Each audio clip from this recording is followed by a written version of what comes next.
একটা বিল্ডিংয়ের মূল্য তোমার ছেলের জীবনের চেয়ে অনেক বেশি। একটা ওভারব্রিজের দাম তোমার হাজার ছেলের লাশ দিয়েও কি চুকাতে পারবে? একটা মেট্রো স্টেশন কি গর্বে ধারণ করতে পারবে তুমি? কি আছে তোমার অপত্য স্নেহে?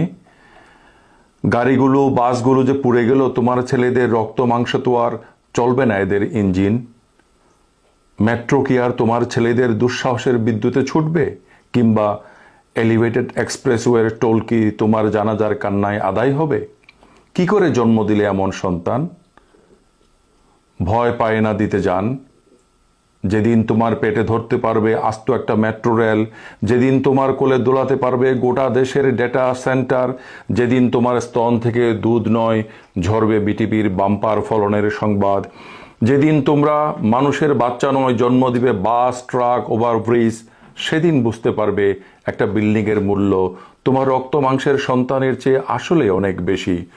তখন চুমুখেও ওই ইট সিমেন্টের শরীরে গাড়িগুলোকে পাশে শুইয়ে দিও, হাত বুলিয়ে পদ্মা সেতুটাকে পাঠিও ভার্সিটিতে, পাবলিকে না হয় প্রাইভেটে। আর রাতে ঘরে ফেরার অপেক্ষা করো প্রিয় ওভারব্রিজটার, স্টেশনটার, মুখে ভাত তুলে খাইয়ে দিও বিটিভিটাকে, বাবা বলে ডেকো শখের মেট্রো রেলটাকে। আর ভুলে যেও, সব ভুলে যেও, ভুলে যেও রক্ত মাংসের কোনো ছেলে ছিল তোমার, পেটে ছিল, পিঠে ছিল, কোলে ছিল।